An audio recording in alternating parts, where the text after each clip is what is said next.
Again, this is a packed parsha. Let's see how much we can tap into a little bit. This week we're going to read Parshat Vayachi, the last of Bereshis. And this is essentially the story of Yaakov's passing, Yaakov's blessing to his children, and the beginning of the end of that generation, the beginning of the trials and tribulations of living or being in Egypt, in Mitzrayim. So a quick overview of the parsha. Yaakov calls Yosef and says, "I want you to bury me in Canaan, where my ancestors are buried, and not in Mitzrayim." And then Yosef brings Ephraim and Manasseh to Yaakov. Yaakov elevates them as tribes and blesses them. Yosef tries to correct his father, as it were, because he had Sikel as Yadav. He was wise with his hands. He turned his hands, crossed his hands. Then Yaakov calls all of his children, the tribes, and gives them their blessings, or tells them their future, tells them what's going to be. So we'll try and tap in a little bit to the blessings that he blesses each one of the tribes, each one of the people, and essentially then passes away. There's a great procession that happens in burying him. Yosef's brothers come back and are afraid and say, maybe you can, maybe you won't hurt us because our father said you should be kind to us. And Yosef says, I've got nothing to do with that. That's the overview of the parsha. And let's begin by trying to analyze some of the aspects. Of course, feel free to call in if you have any questions or points that you'd like to bring out. Viyachi Yaakov be'eretz Mitzrayim 17 shana. This is in chapter 47, verse 28. Rashi already points out that as opposed to every parsha that begins in a new section, this is in the midst of a section, in the midst. The paragraphs and verses are not a Jewish thing; those are a Christian addition. But there are parshiot, stumot, and pesuchot, open and closed, essentially creating a new paragraph, if you would, or a new chapter. And every parsha essentially begins that way, besides for this parsha. And this parsha begins with in the midst of a section, because the end of the patriarchs and matriarchs, the end of the beginning of Am Yisrael, and the beginning of the family turning into a nation, had great darkness and also a lot of hiddenness with it. And so that's why it starts at this in this way. In any case, Viyachi Yaakov be'eretz Mitzrayim 17 shana. Yaakov lived in Mitzrayim 17 years, and his days of Yaakov, the years that he lived, 7 years, 40 years, and 100 years, 140 years. It changes, Vayikrevu Yemei Yisrael Amos. And we talked about this multiple times now. Yaakov and Yisrael interchangeable. When we're referring to Yaakov as the struggle of the life of the person, it's always Yaakov, the heel. When it talks about Yaakov as the elevated state of completion, the strength of ability to be master over what's divine and what is human, that duality and that connection, it's Yisrael. As he comes to the end of his life, he has mastered, perfected the person that he needed to be through tremendous trials and tribulations. The days of Yisrael, a man who has perfected the ability of being both spiritual and physical being in this world, and elevating and purifying the self. Vayikrevu Yemei Yisrael Amos. Now his days of Yisrael come close to dying. Vayikra Levnei Yosef. So he calls his son Yosef and he says to him, "If I find favor in your eyes," right? He's begging his son, who has the power to do this as a ruler in Egypt, "please promise me placing a hand underneath the hips is a show of I can rely on you, right? I'm resting on you. You be my support. You hold me up and make this promise to me and do with me chesed ve'emes, kindness and truth. And Rashi points out from the Midrash, and this is the kindness that we do with those that have passed. Often, if we do kindness with someone, there's some sort of reward that we wait for. Maybe we'll get something in return. Not so when we deal with the deceased. We can't anticipate anything. So that's a chesed of kindness, of truth.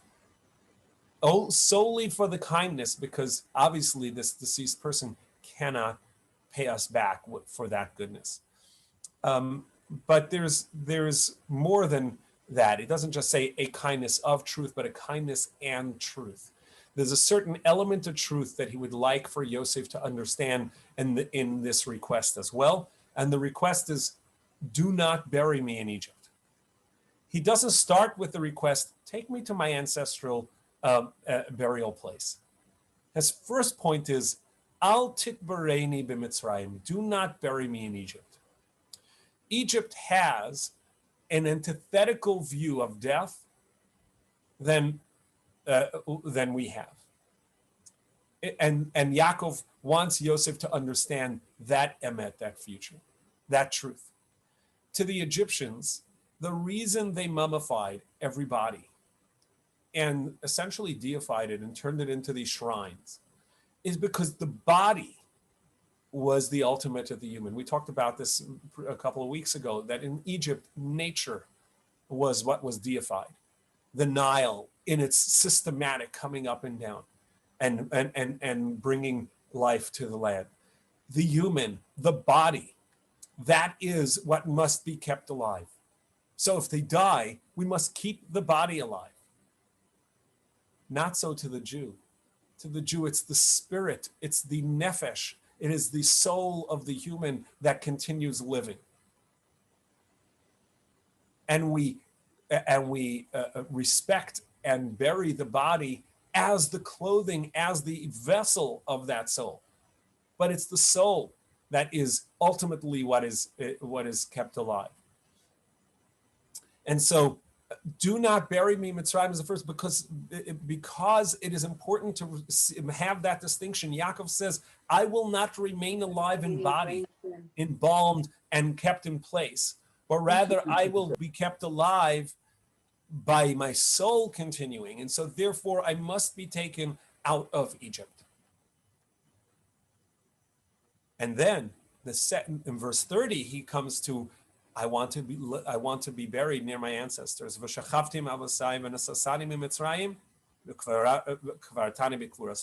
You will carry me out of Egypt and bring me to their burial place.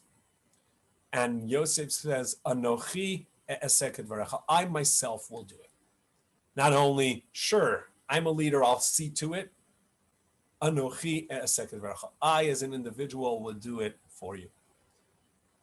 Yaakov needs the assurance of an oath, probably mainly because he needed to know that Pharaoh will not block Yosef from doing it. So he says, take an oath. This way you can tell Pharaoh, yeah, I know that there's business to be taken care of. It's not a good time to leave the country for a few days. I got to go because I made a promise. Yisrael bows to the head of his bed. The head of his bed is where his head would be. That's where Shekhinah is resting.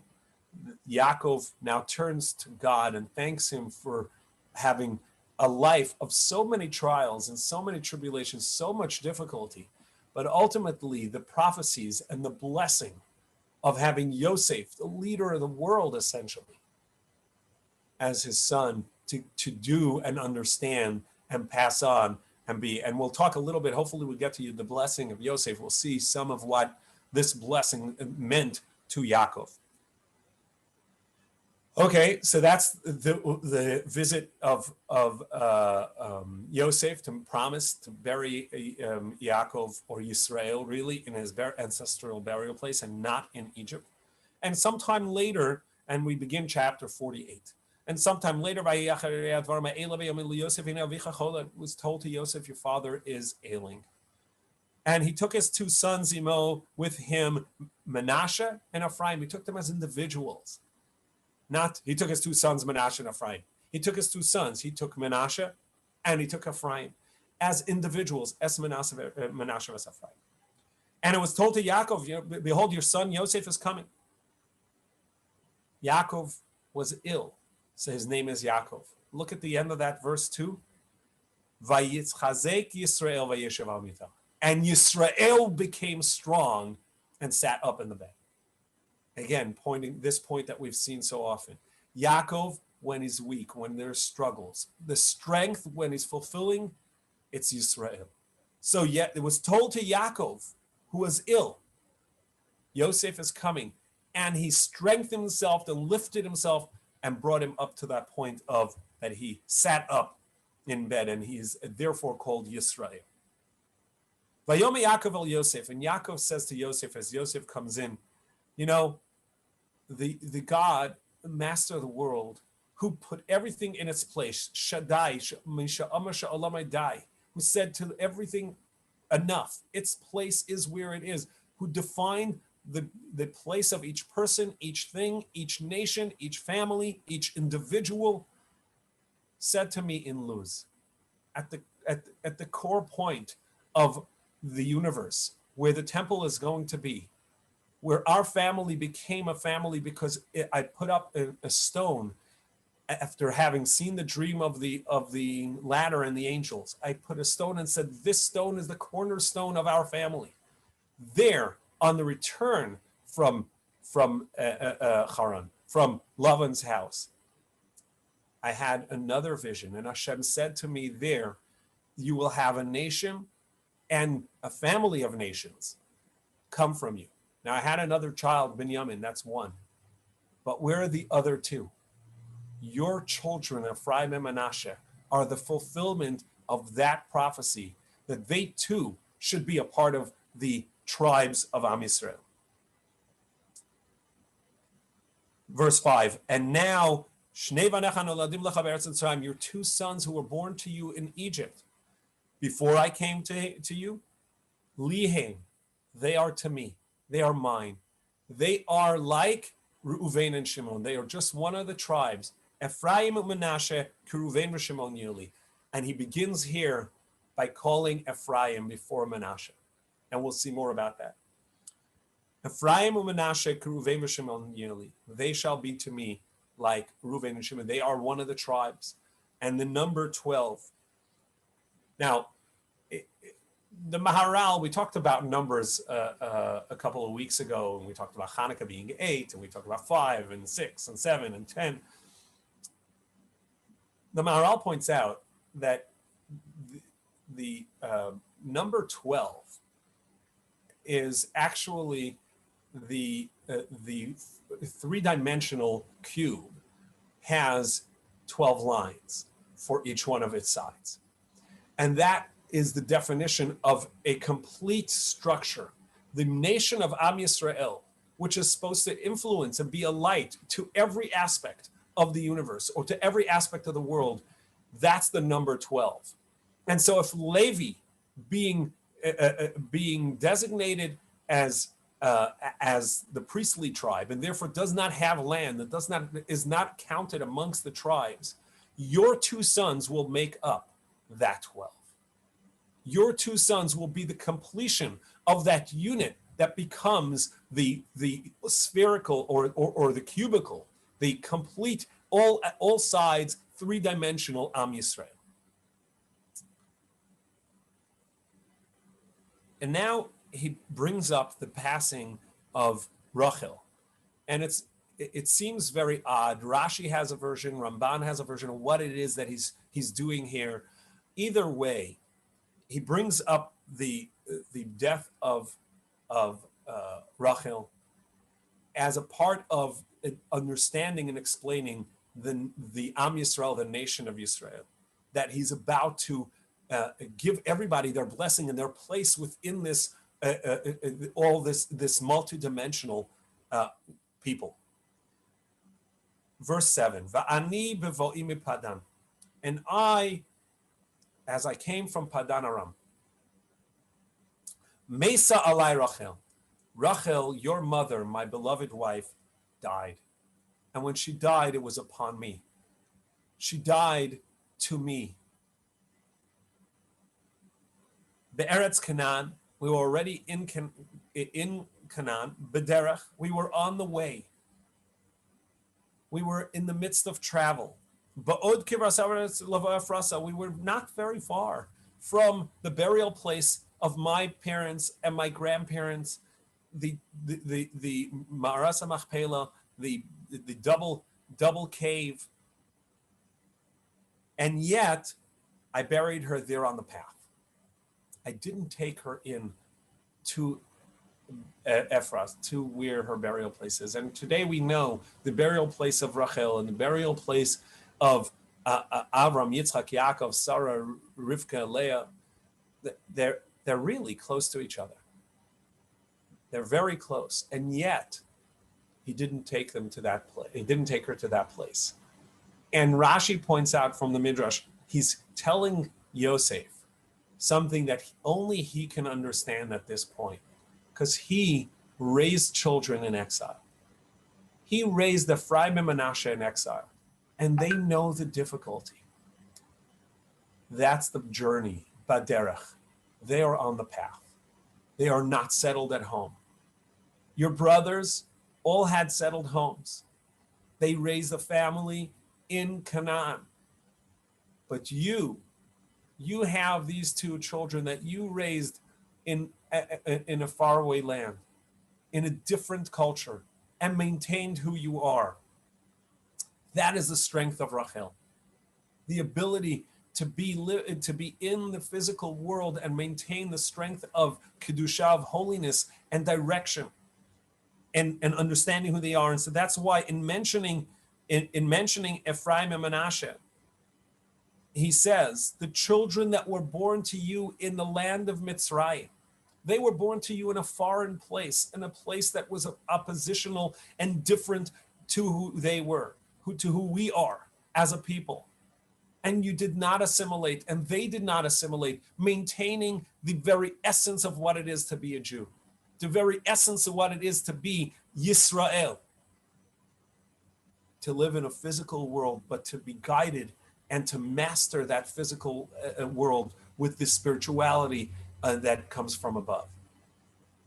And so I buried your mother along that way as well. And the reason is because I know that even when we do make it back to the land of Israel, it won't be our land forever. It is our eternal land that will come back. But we will be taken out and go back in, and we will taken out and go back in. So we will be travelers to the land.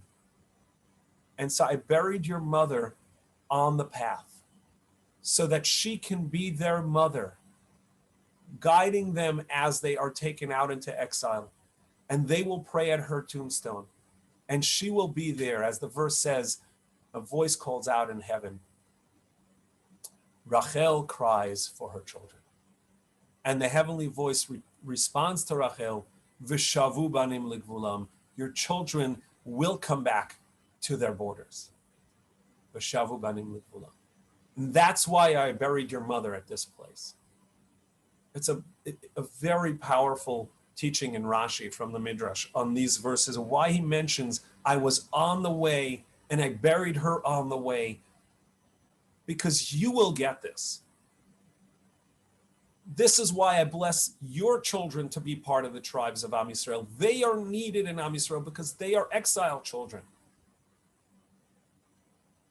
And they will be this blessing that your mother is for all of Am Yisrael, a prayer place on the journey, on that way to exile, on the way back from exile. She's buried on that path. And she will cry out as a mother cries for her children. until that day when all of her children come back to the land. Vayar Yisrael es bnei Yosef v'yomem mi'ela. And now Yisrael, in his elevated state, sees the children of Yosef, who he's been talking about, and must have seen him so many times over these 17 years. And he says to Yosef, mi'ela. Who are these? Right? So in a simple way, okay, his sight was going. He didn't know who they were. Perhaps, but it seems a little odd. All these years, 17 years, he's got his grandchildren there coming in and out, and he just doesn't recognize the two. And he's talking about them. They're with Yosef, and he doesn't know who they are. Perhaps. He seems very lucid. He knows what's going on. He remembers details, and he's about to give a monumental blessing. Rather, he's asking the very question, how did you have children in Egypt, in exile, in a place so antithetical to the Abrahamic teachings, Abraham, Yitzhak, Yaakov's teachings that you have, but they never saw themselves, their eyes never saw it? Mi'ela. Who are these? How did you maintain children like these in this world, in a place like Egypt? And Yosef responded, Banaihem, because they are my children. Asher nasan li Elokim, because I saw throughout my trials, throughout my way, that it is Hashem who gave me these. Bazeh, and he gave them to me purposely, specifically in this place. And therefore, Yaakov says, bring them to me, because they are worthy of blessing. Kacham na Eli, take them to me, v'avarchem, and I will bless them. So that's the end of verse 9. Very powerful introduction to this blessing. And in verse 10, he kisses them and he hugs them. And Yisrael says to Yosef, I could not have imagined, I could not have allowed a thought to enter my mind that I would see you. And now Hashem has shown me also your descendants as mine, godly people, good people, not assimilated as Egyptians, but belonging to the household of Yisrael. So Yosef stepped back with his children and he brings them in for his father to bless them. They bow, and Yosef takes Ephraim on his right side to his father's left, because he's the younger one, and Manasseh to Yosef's left side to bring him to his father's right side. And Yisrael, again, throughout this blessing, he's called Yisrael. Right? Notice the details, constantly the changes of Yaakov and Yisrael. Yisrael is giving the blessing in an elevated state, and he changes his hands, sikel, from the word sechel, right? From thought, he was wise and in-depth understanding of how he did it, and he changed the hands and put his right hand over Ephraim, because ultimately the kingdom coming from Yosef is in Ephraim. Ultimately, the strength of the blessing of Yosef is primarily or first within Ephraim. The leadership comes from Ephraim. Now, even though he says, look, I know that they are both going to be great, but the younger one will have Yehoshua, Joshua is going to be the leader of Am Yisrael to bring them into the land from his tribe, Ephraim. And he's going to be the teacher of Torah and bring them into the land. That leadership, we talked about last week, the king Yosef and the king Yahudah, the northern kingdom and the kingdom of Judea, which ultimately come together in last week's Haftorah as one entity of Am Yisrael. Here, the blessing of Yosef does not go to the two brothers equally, but to Ephraim primarily as the leader, as the representative of this Yosef ideal of being a leader of Torah and the king leader of Am Yisrael. And then he gives the blessing to Yosef and to his children. Verse 15. Vayevarech es Yosef vayomar. He blessed Yosef and he said, Elokim asher hesahalchu avosai lofanav Avram v'Yitzchak. The God who is in strict justice, who everything has to be for a purpose. as opposed to the name of God in love and kindness, which means that even if there's no deserving, nevertheless God gives it. But with us, with Abraham and Yitzchak, with the creation of Am Yisrael, there were trials and tribulations. It was a difficult journey, but it was what had to be and had to become in order for us to develop into the people we are going to be. So the God who guided me, who my ancestors went with, and who shepherded me from when I was until today. Yaakov, in hindsight, can recognize that the difficulties, the challenges, were shepherded by Hashem. They were the guiding hand. They were pasture. Difficult, yes, but it was a pasture. It was a guiding hand. It was a loving gift from Hashem to bring to this day.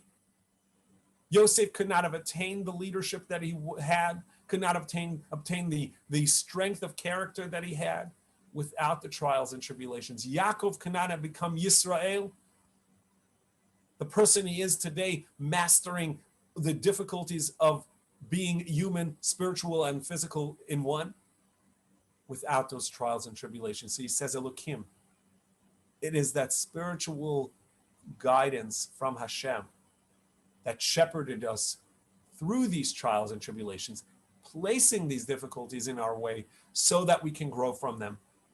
From when I was, Me'odi, Ad Hayom Hazeh, until this day. The strength of emunah, of faith, that Yaakov shows here, recognizing in hindsight that every difficulty, every challenge, every moment, the good and the not so easily good,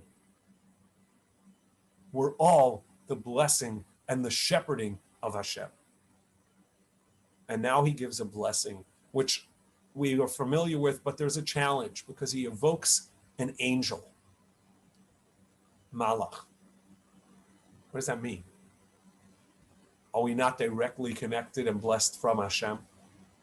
Malach hagoel osim mikol ra, the angel that redeems me from all bad, will bless these youth and call in them my name and the name of my ancestors, my fathers, Avraham and Yitzchak, and they will be like fish to the many in the midst of the land.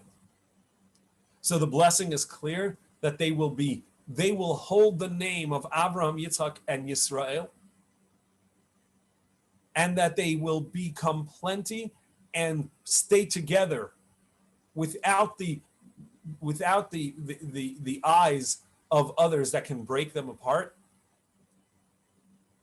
And in the midst of other lands, they will ultimately be in the midst of the land, our land. So what is this angel? When we talk about blessings, blessings are not a prayer.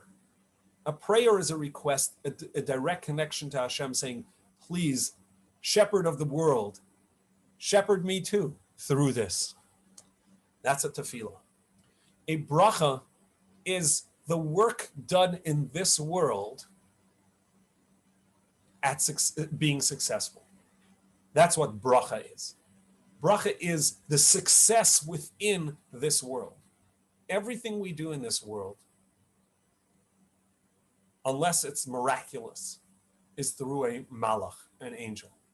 There is a representative. There's something that makes it happen. Something that we utilize for this. And that is, so if somebody say parnasa, right, sustenance, it could come from heaven, but that's a miracle. It only happens once, right, in the desert for 40 years, but it happens then and that's it. For everyone else, there is a malach, there is an angel, there's a medium through which that sustenance comes. Whether it's a job or handwork or whatever it may be. And the same goes for health. And the same goes for conquest and protection and everything we have in this world. There is a medium that we utilize. Hamalach hagol, there was always something that Hashem placed in that place in order to have a redemption through. Hamalach hagol. That should be the blessing, that we should have the divine protection, that the work we do in this world be blessed. Hashem is the shepherd. He tells Yosef, I recognize that where you are and the difficulty that you went through to get there, and where I am and the difficulty I went through to get there, is ultimately the guiding hand, the shepherding of Hashem. But for each one of the steps, there's an angel. For each one of the steps, there's something in the physical world. There's an intermediary that we utilize to bring that blessing into the world. And let that be successful for you, for your children, and they will be fruitful in the land, or fish-like in the land, spreading, multiplying, and sticking together in the midst of the land. Yosef tries to correct his father in verse 17. He sees that his father turned the hands, and he says, "Oh, Dad, you got them wrong." He tries to lift his father's hand off and said, the right hand should go on Manasseh, the left hand should go on Ephraim. And he says, no, I got this. Yadati b'ni yadati. I know. Yeah. Vayomer yadati b'ni yadati. I know, and I know. I know what I'm doing, and I know what you're trying to tell me, and I have a response to that too. I know, and I know. Don't worry about it. I got this. And there's a purpose for it. They're both great, but there's a specific reason for this, because Ephraim is going to be the leader representative of Yosef. Verse 20, Vayevarchim bayomahu leimor, and on that day he blessed Ephraim and Manasseh and says to them that you will be the prototype. You are the essence of Am Yisrael. Having been born and raised in Egypt, in a land so foreign, in an ideology so different, in a culture so oppositional to Avram's teaching of everybody is worthy, everybody is equal, and has a connection direct with Hashem. Egypt did not believe in a God other than itself, and had a caste system. No one's equal. Everybody's on top of someone else. And you can maintain and be who you are. You can be Abraham, Yitzchak, and Yaakov. You are one of that family of Bnei Yisrael. And so the blessing to every Jew is that they should be Ephraim and Manasseh. B'cha yivarech Yisrael. It is through you and in you that Am Yisrael blesses ourselves, our children. Lamar saying, Yisimcha Elokim ke'Ephraim and Manasseh. Hashem shall make you like Ephraim and Manasseh. And again, placed Ephraim before Manasseh. We don't have time. I wanted to talk about the names of Ephraim and Manasseh. We talked a little bit about last time, but hopefully one day we'll get back to why Ephraim is so representative of this leadership. But it is. Ephraim is the leader. Manasseh is the tribe as a part of the whole. And now Yisrael, the father, says to Yosef, I'm going to die, and you will bring me back to the land, and I give you one portion above the brothers, because I've now made you into two tribes. And that is something that I've taken, Miyad Emori B'charbi B'kashti, just going to mention the translation of Onkelos, with my sword and my bow. He translates with my prayer and with my requests. We're not going to delve into that because I want to get into the blessings of Yaakov, but something to chew on. Right? When Yaakov said, with my sword and my bow, the translation in Onkelos is usually just the translation. Translates it with my prayer and my requests. Vayikra Yaakov, and we begin chapter 49. Vayikra Yaakov el banav, Yaakov gathers his children. He calls them, gather around, and I will tell you that which will happen to you at the end of days. He kabtzu v'shim'u b'nei Yaakov, and he starts poetry. Come together as one and lend your ear to listen, children of Yaakov, and hear well to Yisrael, your father. Changing from Yaakov to Yisrael. Gather as unfinished products, as struggling humans, but listen to what your father, who has already reached that point of Yisrael, has to teach you. And here he begins with each one of the brothers to give them something about their character that is needed for this three-dimensional cube, 12-tribe line of Am Yisrael, that each one of them combined makes up the totality of what is needed for the nation. We cannot do it alone. Every single one becomes an integral part of the multiplicity that's needed for a healthy Am Yisrael. And this is important because at the end of the blessing also, if we skip ahead quickly to chapter 49, verse 28, the end of the blessings, 28, Kol Eila Shifti Yisrael Shnei Masar. These all make up the tribes of Yisrael, 12. And this is the words, and this is what he spoke to them. All of them. What was said to Reuven is applicable to Shimon and Levi and Yehudah and so on. Because really they are a single entity with the different personalities needed to make up the totality and the wholesomeness of this entity. And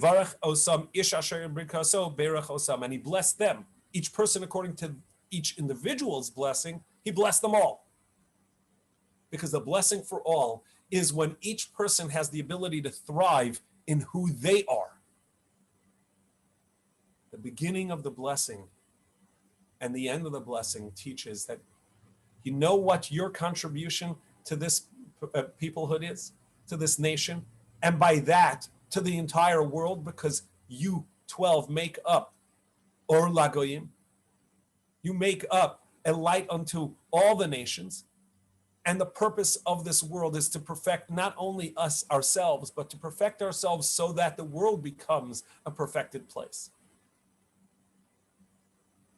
That happens when each individual can thrive and flourish as the person that they are. So Reuven, here's your strength. And Shimon, here's yours. And Levi, here's yours. And Yehudah, here's yours. Each one of you will bring forth something that you are good at and that your character will bring forth. And that will bring us to a complete place, because without you, we don't have that attribute, that personality, that strength. And that's the strength of a family, the strength of a nation. Not everybody's the same. It's not monolithic, but it's a totality of human experience with all different personalities and with all different character traits and with all different strengths and weaknesses to bring forth a healthy, strong, and prospering people. So Reuven, what's your strength? Your strength is also a weakness. Bechoriata, you are my firstborn. And you carry with it kochi v'reishasoni. You carry with it my strength, and the first of my strength. Yeser se'es v'yeser oz, and with that you have more and to carry and more strength. But you've faltered. Pachaz kamayim. But with that strength, you also were too quick to move. Like flowing water, you were not hesitant. Or hesitant in the wrong places and not hesitant in others. When it came to saving Yosef, we saw he was hesitant. He wanted to save Yosef, but didn't say, I'm taking him back home. He said, oh, don't kill him. The Torah testifies he did so to save his brother. But also when Rachel died and Yaakov moved into not his mother's tent, Leah's tent, he got involved. Ki alisa mishkavei avicha, you went on to the bed of your father. Az chilalta yitzui Allah, and then you desecrated my family, my home. This is an amazing character of the strength of a human being to do good but the necessity to maintain and contain that goodness. And Reuven now has to build that strength. That's your strength, Reuven. Unfinished, still not there, but that's your strength. The ability to take the risks, to stand up for what's right in the right time, but not to cross the line is what you need to strengthen, and not to be quick with it. Pachas kamay. And as such, you can't be the leader of the nation, even though you're firstborn. Shimon v'Levi achim. And Shimon and Levi, you are both one of the same. Very strong in personality, audacious. However, the vehicles that you use, the vessels you use, klei chamas mechirasem, you stole that vessel. That's my brother Esav's vessel. When you killed out that city of Shechem, you were uncle-like, not father-like. Because the tools you used were stolen. And so, besodam al tava nafshi, in your secrets, where you scheme and plan, my soul shall not be there. Ubikahalam al techad kavodi, and when you gather up as a community, my honor cannot be a part of it. Ki ba'arpam hargu ishav ritzonam ikru shor. It is your anger, righteous indignation as it was, killed a person. And when you wanted, you also uprooted the bull, Yosef. So your righteousness in defense of Dinah is contradictory to your lack of defense of Yosef. Right? We talked about this the other week. The self-contradiction that Yosef said, is my father still alive? You're standing here and crying that Binyamin's going to be taken away and our father will die. And my father, is he alive? Right? That didn't bother you? Dinah was taken by Shechem. Oh my goodness. Kidnapped. We got to go in and kill that city. Yosef was kidnapped too. Oh yeah, but you didn't do anything there. So the tools you used were stolen tools. And therefore, what needs to be cursed, and arur here means needs to be diminished, is your anger. Arur apam, ki az, because it is too strong. But it is strong and important. Ve'avrasam ki kashasa, because it is too strong. So how do we make a blessing out of this?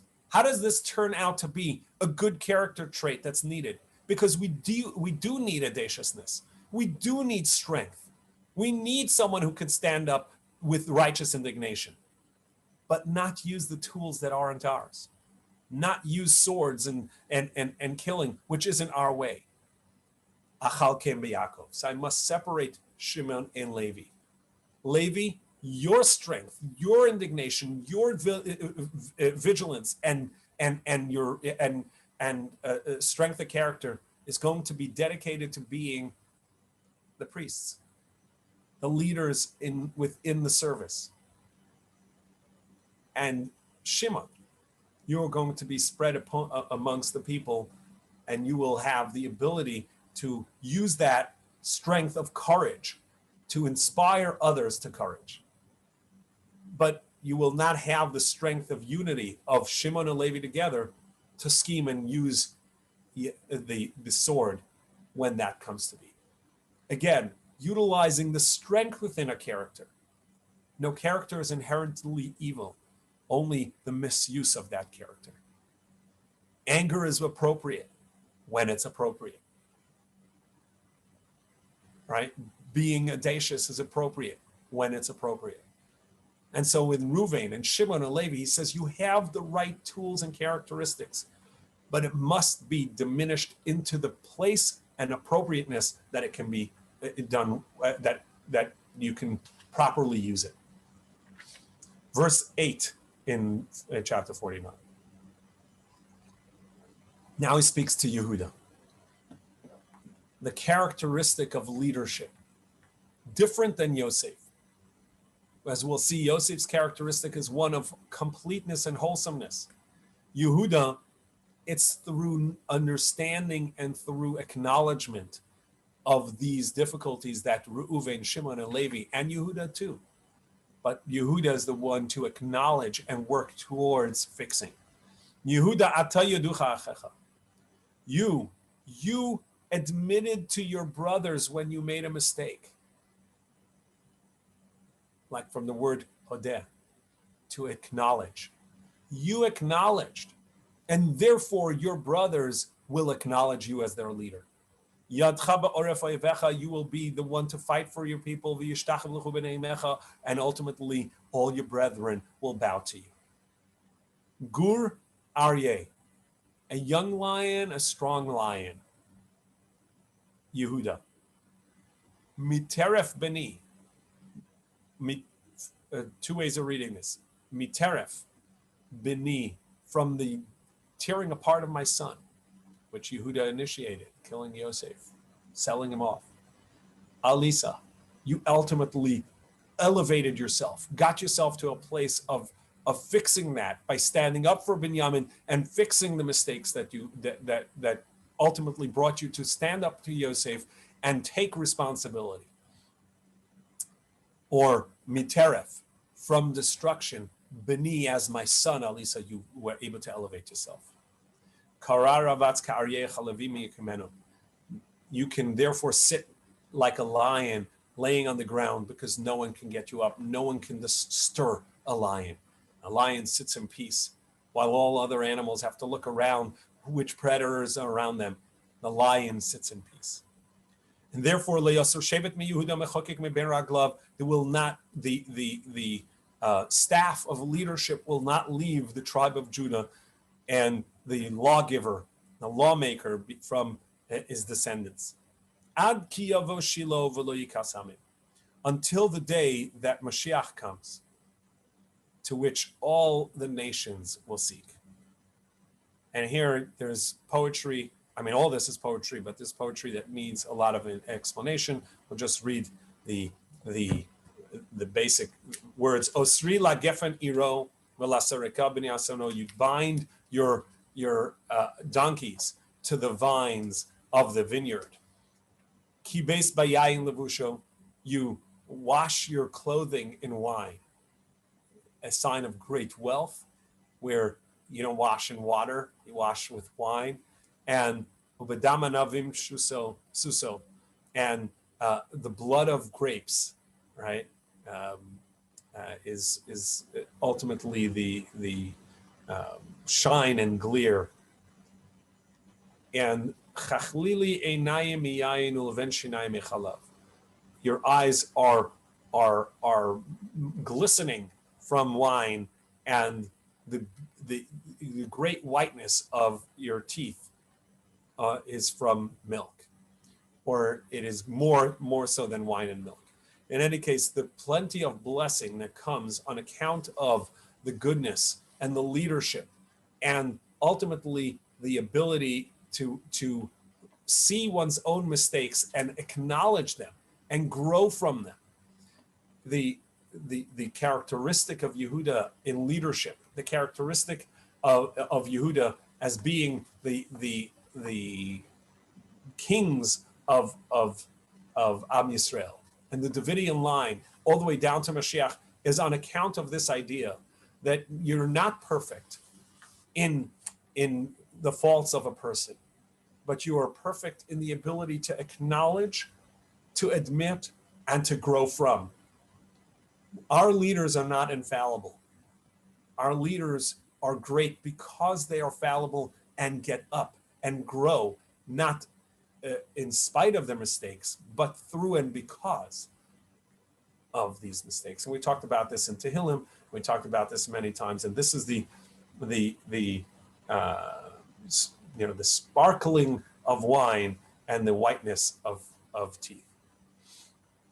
Zevulun, you will be at the shore. That's where you will dwell, and you will have all the way up to Sidon you will have your place. In other words, you will be industrious and travel and bring, and that's a characteristic of bringing blessing to the nation. Yisachar chamor gara.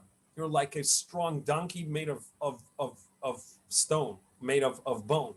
Rovetz bein hamishpatayim, and you can sit and dwell between the paths.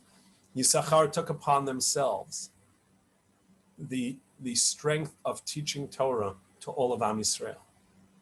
And so they would travel from place to place, being the teachers of for every tribe, for every part. So Vayar menucha kitov, he saw that the settlement is great. Ve'asa'aretz ki na'ema, and the land is so pleasant. And yet Vayet shechmo lisbol, put his shoulders down to carry the weight, to be sovel, to be willing to carry the monumentous tasks of the nation, vahila masoved, and therefore he served as a purpose of all the people. That's a mas. Mas is a tax. He served as a tax to everyone. He served as the teachers of Am Yisrael. Dan, this is a peculiar one. Dan yadin amo, he will be the judge of the nation. Ka'achad shiftei Yisrael, like the greatest, like the greatest of the tribes of Israel, like one. Yihidan nachash alei derech shefifon alei orach. It was like a snake on the path, a serpent on the path. Noshech ikvesus, bites the heels of horses. Vayiporoch v'achar, and therefore the rider falls backwards. Very peculiar what this means. We don't have time to go through each one, so you'll have to look for meaning over Shabbos on your own. But the blessing of Dan in judgment and on the path of these struggles of Am Yisrael, lishu'ascha kivisi Hashem. A verse that we use throughout our tefillah a lot. It is to your salvation I hope, Hashem. Dan represents in judgment the recognition that it is the salvation from Hashem that we seek. We turn to verse 19. God. So God is gedud, an entire troop, an entire group of people. Yugudenu. They will be bound together as that. V'hu yagud akev, and he will then bind or break their or tear apart the heel. So we now have Yaakov being a heel. We have Dan is a snake that bites the heel, and here God, who is a troop, someone who can gather together and is something that can do something in unison, also binds the heel. Asher lives amongst the oil. His bread is oil, and and he has the ability to give the pleasantries or the delightful foods for a king. So he's going to create fatty foods, and he's going to have oil. Naphtali ayala shlucha. He's like a gazelle that's sent on a mission. Hanosin imre shefa, gives the appropriate words. So he is a messenger on behalf of the people, and he has the ability to be eloquent in his speech. Now we get to Yosef. Verse 22. Ben paras Yosef, ben paras ale ayin banos tza'adu ale shur. Yosef, you are the son of Chain, Rashi says. There's a word in Yiddish and in Hebrew that has no good translation. It's usually translated as grace. And no offense, grace, but it's inadequate to the word Chain, right? Grace is wonderful, both the person grace here and grace, the word, right? But Chain literally means is settled. It sits well. It's so delightful. It's just appropriate. It's good. There's no words in Yiddish. The word Chain, this person has Chain, means it's just a delight. It sits well. It's comfortable. like lachanot in modern Hebrew is to rest something, to make it rest, right? Chen is the word when something is just, it's all in place. Yosef represents, as opposed to Yahudah, the leader of struggle and falling and faltering and being able to come up and be better. Let's call it tshuva. Yosef is Yosef HaTzadik. Yosef is righteous in all the trials and tribulations, maintained the faith as when his brothers came to him and he said, I'm your brother. He said, but you didn't put me here, Hashem did. He saw everything he did in its place with the strength of character, maintain who he is. And for that, banos tza'adu alesham. All of the daughters, meaning all of the development that comes from a leader like that, can see him from a different perspective on him, like a fence around him that see him on another way. But yet, they try to bring him down. They hated him, and they fought him, and those with bows and arrows took aim at him. But yet, in the strength, he held himself. He sits strong who he is. His strength, his might maintains, and from him, Midei Avir Yaakov, he gets the strength from the strength of Yaakov, his father, and from him, Misham Ro'eh Even Yisrael. He becomes the shepherd of the stone of Yisrael. The kings of Yisrael are Yehudah. But who's the shepherd of Yehudah? Yosef. Who gives Yehudah the strength to elevate to who they are? Who gives David the strength to be who he is? It is Yosef. Yosef HaTzadik shows the righteous person is the what's the dugma? Is the midgam, the dugma? Come on, Shirona, help me. The character. Example. What? Sorry. Dugma is the example. The example, that's right. He is the example of what it's supposed to be. So anybody that wants to do teshuvah, thank you, exemplar. Thanks, Ann. So if somebody is going to fix themselves and say, okay, I stumbled, I failed, how do I become better? They have to have the dugma, the essence of what a tzaddik is. So Yosef is the shepherd of Yehudah. Misham, from him, from Yosef, Roeh is the shepherding of Even Yisrael, of the stone, the solid rock of Yisrael, the leader, the king. And therefore, from the God of your father is your strength, and if Shaddai vivaracheka, Shaddai we said is the God who gives everything its place and its importance and its designation. That's where Yosef, it gets that blessing to give to Am Yisrael, the blessing of the heavens above and the depths below, everything in its place. Birchas Shaddayim v'Racham. Rashi says something peculiar: the blessing of the father and the mother. Now, Shaddayim v'Racham are the breasts and the womb, right? Because in Torah, the giving of blessing or the initiation of giving nurture is the masculine, and receiving that and developing it into new life is the feminine. Within the female, there is the giving of life, which is the breasts, the giving, and also the receiving and then developing the womb. And so Yosef is receiving from above, developing and nurturing the nation. So he is the blessing of both Shaddai and Varacha.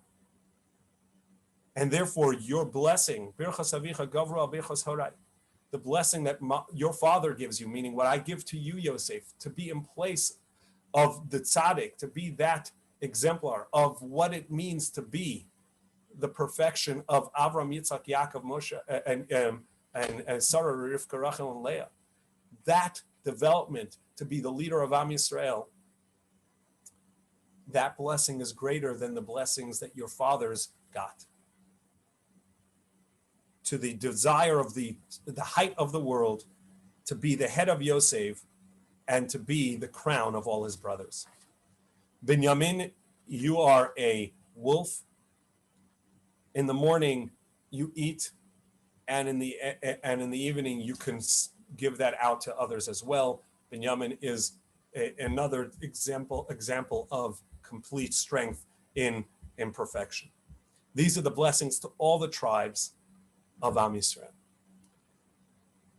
All different characteristics, all different personalities, with leadership to take us to a point that we can be a light unto the nation. And therefore, the Midrash tells us, the Gemara tells us, that although in the next chapter Yaakov dies, Yaakov goes back to the land of the living. Eretz HaChayim, Eretz Yisrael. He says, don't bury me in Egypt. We already saw why not.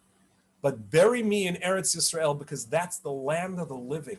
Those who lived a life as spiritual beings in a physical world and have the ability to maintain that should continue to live as spiritual beings, as souls, in the land of true living in Eretz HaChayim, in Eretz Yisrael. And therefore, the Gemara tells us that Yaakov Avinu lo met. Yaakov Avinu did not die. As it says, that his descendants continue in this land and will come back to the land. And although clearly it says that he was embalmed and died and buried, but if you and I are here in Portland, Oregon, in a difficult time, in a difficult place, learning the teachings of Yaakov to his descendants, to his children, and we are that, then Yaakov Avinu lo met. Then Yaakov Avinu lives on in you and me, and may it continue forever.